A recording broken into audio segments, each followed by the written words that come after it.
All right, let's jump right in. When you think about the greatest buildings in the world, they don't just happen by accident, right?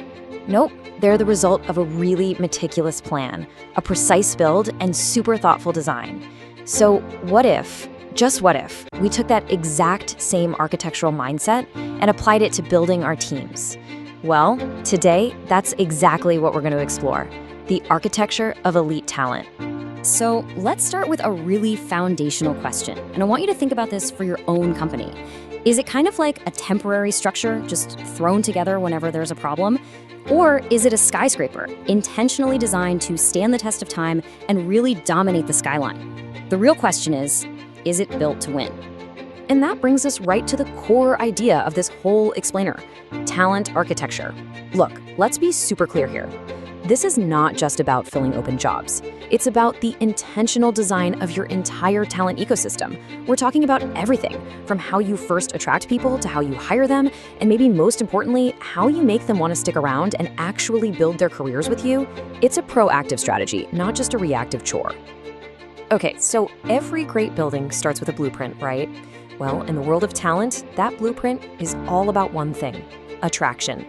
Before you can even think about building, you need a solid plan that makes the best people out there want to be part of what you're doing. And this right here is a huge mindset shift. We've got to stop thinking like we're hunting for talent. It's not about that. The truly great organizations, they don't find talent, they become a magnet for it. They build an environment and a reputation that just naturally draws the best people in. When you do it right, it almost feels effortless. So the big question is, how do you become that magnet? Well, it all comes down to the components of that magnetic force, what we call your employer brand. First, you need a clear and compelling mission that people can actually get behind. Then you've got to have visible opportunities for growth and innovation. People want to see a future. Of course, a defined positive culture is huge. And finally, you have to show a real commitment to making your employees successful. Just think of these four things as the architectural rendering of your company. It's the picture that convinces the absolute best talent that your project is the one they have to join. All right, so your blueprint is working, and it's drawing in the right kind of people. Now it's time for the build. This is the active construction phase. It's where you're selecting your materials, which are your people, and assembling the team with precision and discipline. And let me tell you, the methods and tools you use here are absolutely crucial. Having a disciplined process here is what prevents those really costly mistakes. First step is effective sourcing. That's basically finding the best materials. Next, you move into structured interviewing.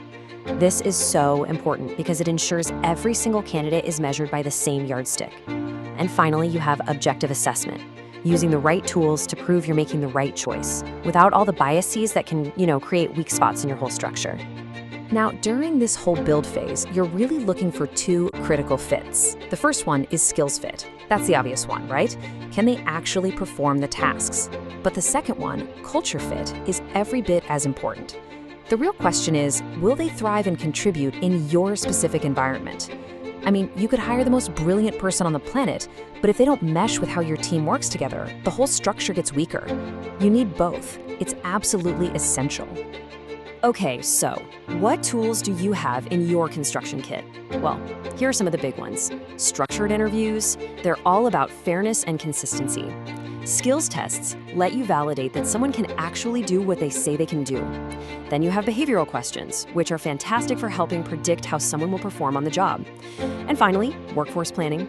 This is the big picture stuff, making sure you have the right people in the right roles, not just for now, but for the future. So you've designed the blueprint, you've constructed the building. The job's done, right? Wrong.